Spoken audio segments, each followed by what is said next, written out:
And without any further delays, you know what time it is. Gonna get right into the meat and potatoes. See which matchup we get to start us off here.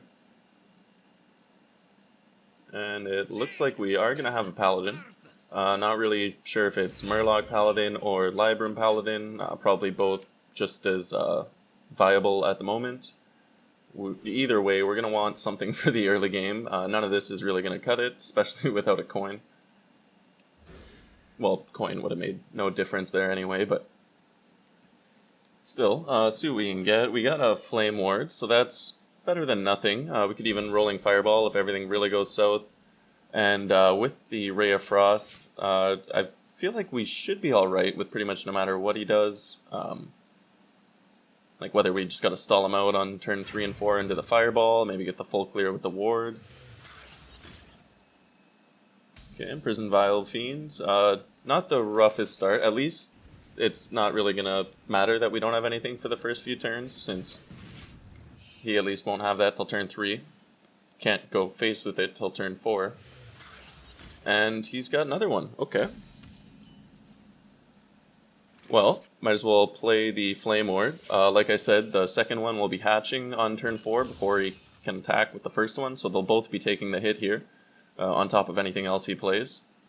And then we do have the Ray of Frost as well, so we could even freeze a couple minions, get him to trigger the secret on turn 5 instead, hit that many more with it. But since we drew the Mana Saber, I think we'll just play that instead. That lets us get the board value out.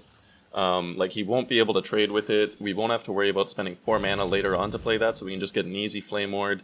I'm thinking that we'll want to leave that out on the field, because, like, there's no way for him to clear that without, well, for this amount of mana, he's not going to take that out.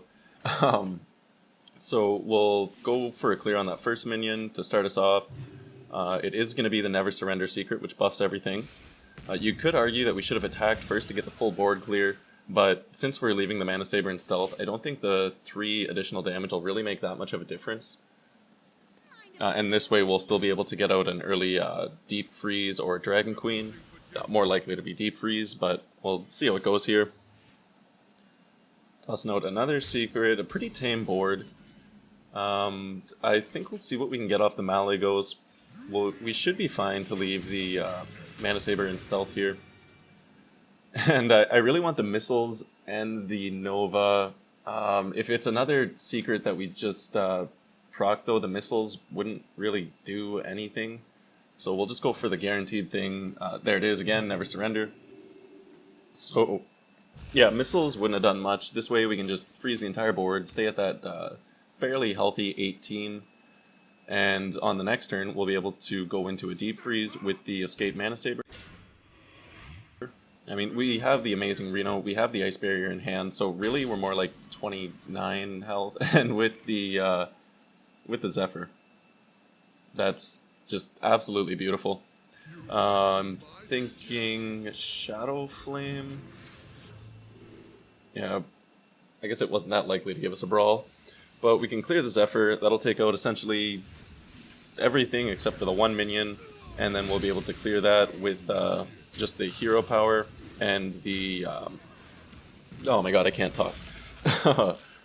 But yeah, with the bonus mana off the Saber, we had just barely enough to keep the Saber at full health and use the hero power to trade instead, so might as well.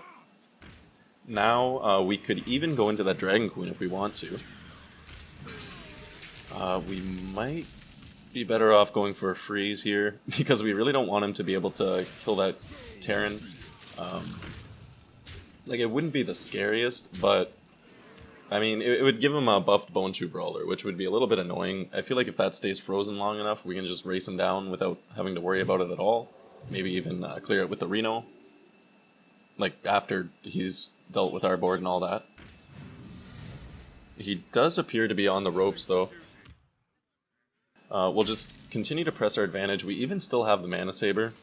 And with the Blizzard, oh, yeah, so we can trade for the board here. After we attack with the Mana Saber, we'll have just enough mana to freeze the Gorefiend with the Ray of Frost. Gonna get a free dragon off this Priest taunt big boy, and yeah, that's... yeah, I guess he ran out of steam. He just Yeah, he appeared to be not very happy about having the Terran Gore Fiend frozen. Well, I guess he did have a really nice start with the double Vile Fiend and the Blessing of Kings. It's just, Mage is so dirty. Free's too strong. Okay, and it is going to be a Priest this time around. I guess we should brace for impact, because like I've said, this can be one of the crazier matchups. Arcane Breath and Malygos. Like, we definitely don't want the Nova. I think I'm okay holding on to the Breath here, just because Priests, they really don't have much for the early game. They might have like 1 or 2 minions, but the Arcane Breath would deal with that. And with the Malygos, like, I don't know. I like it just purely because it'll guarantee that we can get that bonus secret off the Breath, as well as if we do draw into another dragon, getting that effect on turn 5 can be really nice here. Like 1 mana Polymorph or something. Maybe even the Malygos Flame Strike, just set us up for a really nice answer for essentially anything he could throw at us. Instead of clearing his minion with the Arcane Breath, we're just going to trade hero powers for a bit. This way, if he does have other minions that he wants to play, he has to choose between either playing the minions or blowing the heal. He's just going to go for the buff here instead. So we'll go ahead and clear this with the Frostbolt and a hero power. Lets us hold on to the Arcane Breath. We could have got the Observer out, but I'd rather keep his minions under control. Like, you got to assume that they're going to be tossing out a Grave Rune or something any and every chance they can.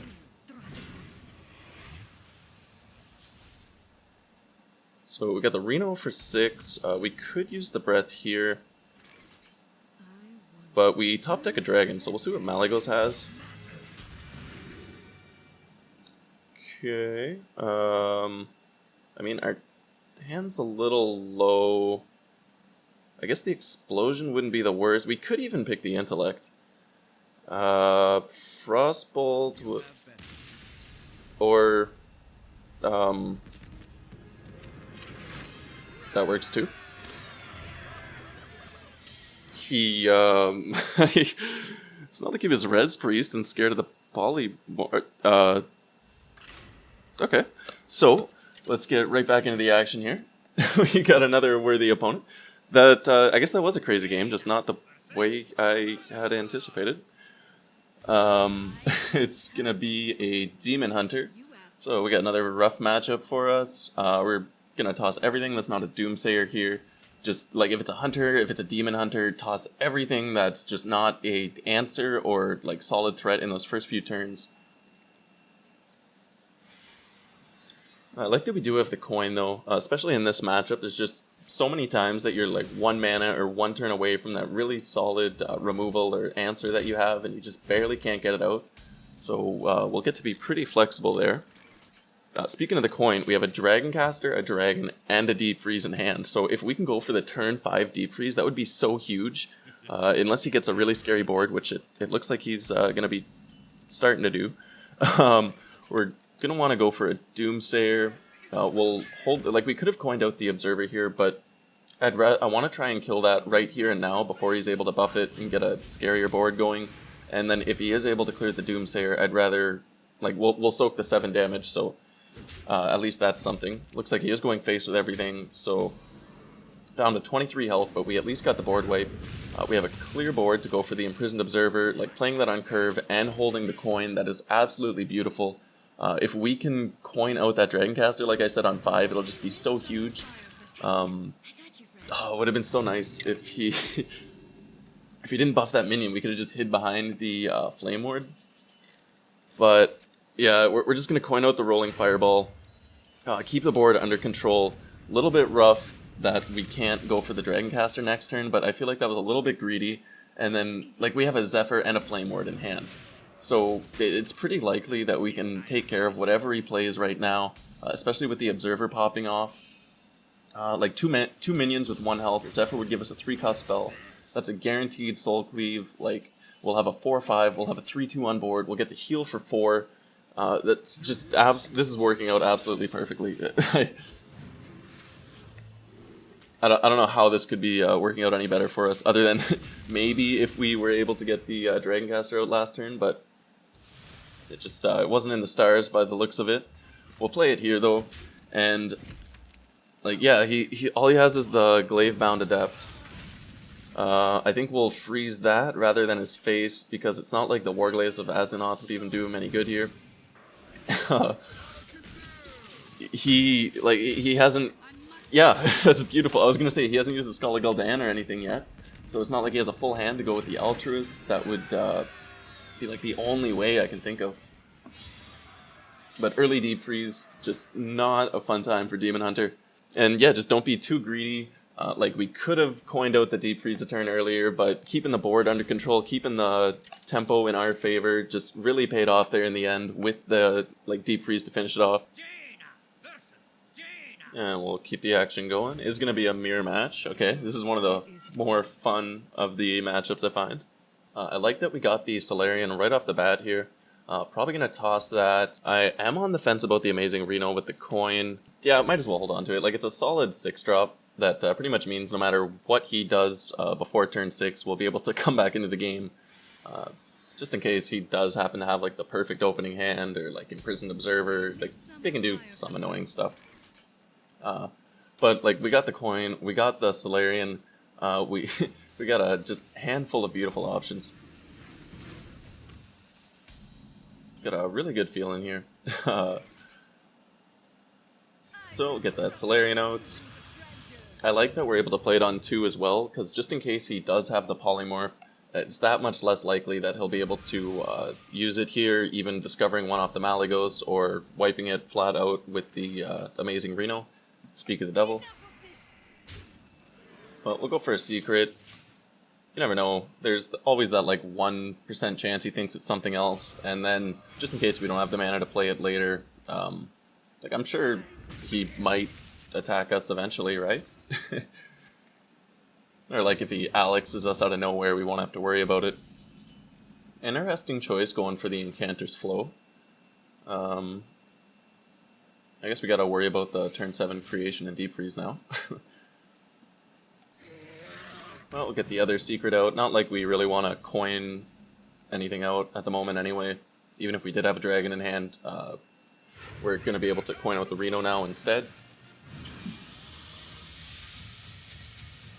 I don't think we're really going to need that early turn 8 since we do have the board advantage at the moment. As soon as we draw into a dragon, we can get this Malygos out.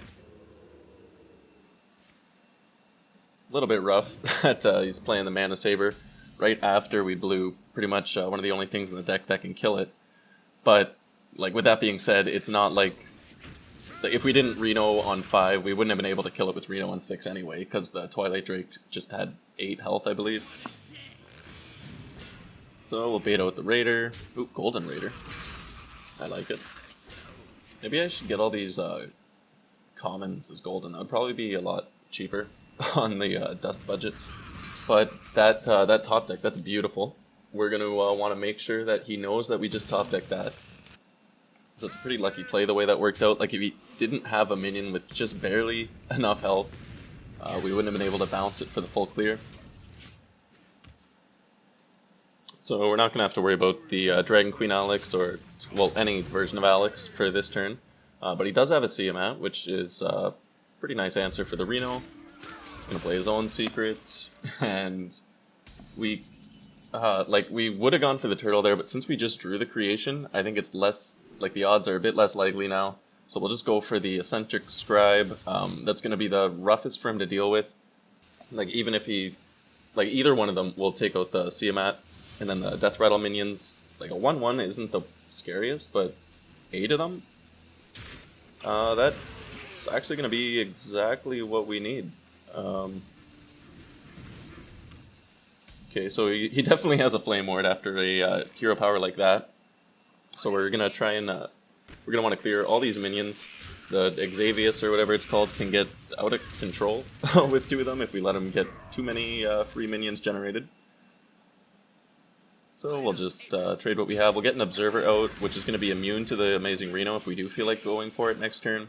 Now we have 4/4 for him to deal with on the board, on top of the Observer. That'll actually come in really nice. So he did have the Dragon Queen in hand. Pretty happy that we were able to deny him that last turn. And with the Ray of Frost, we don't even need the Amazing Reno. We could just keep that Dragon Queen Alex frozen. I'm thinking that we'll take out the poison minion with the little scroll guys, and then trigger his Flame Ward before we play any minions of our own. I guess we could go fishing for the Deep Freeze. Might as well. Didn't hit it, but Arcane Intellect on top of a 5/5. Sounds like a good deal for 8 mana. I mean, it could have been a lot worse. I'll take what I can get. We're still going to be able to freeze him anyway, so it's not like it made the biggest difference overall. And then he's still going to have this 0-cost dragon in hand, so we want to keep that in mind. Make sure we still have the amazing Reno to deal with some kind of crazy board that could come out of nowhere.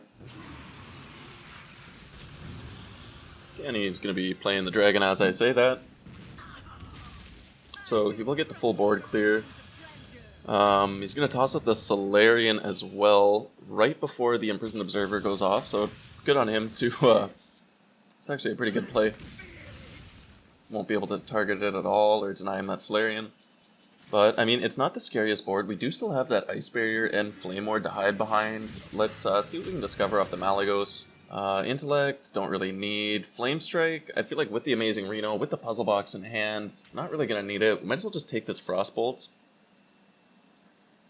Like, we could use the Frostbolt here, but I don't think it's really necessary. Like I said, we have those secrets to keep us nice and healthy. We'll just clear the 7/4 with the Raider, and maybe even go for some kind of big play with the Alexstrasza. Like, bring him down to 15, play that 0-cost Frostbolt, and then with just a little bit of damage on board. That would be pretty nice. He's going for the Zephyr, so let's see what he's got. Yeah, like, I don't think there's got to be a Tyrion or something, right? Like, what else would he have? I don't know. We'll play the Dragon Queen. Like, we still have a Ray of Frost and a Frostbolt if we need to. Not the biggest cards. I think we do kind of want to bait out the amazing Reno.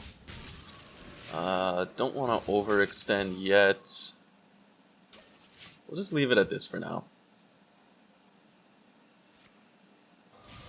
Like, if we really want to, and he floods the board here, which he just might, we could play our own amazing Reno to deny him any healing. Oh, okay. We got a box. Buckle up.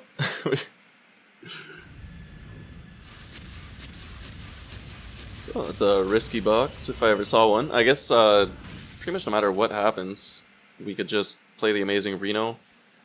He does have quite a big hand, so it'd be funny if he draws a bunch of cards.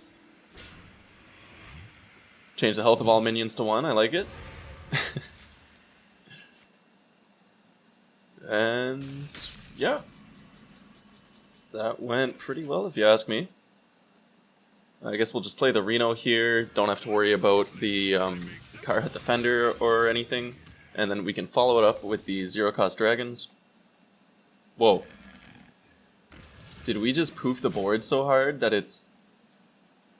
I think the board is permanently poofed. What? That's so cool. How do we do that every time? we just critical hit him with the Reno. Oh, it's so beautiful. It's just fireworks. Oh, another puzzle. Okay, well, very fitting. It goes with the firework theme. So, at least if the puzzle box goes really good for him, we could follow it up with our own puzzle box. So far, so good. Could be worse. Okay, at least if he ends up attacking with that.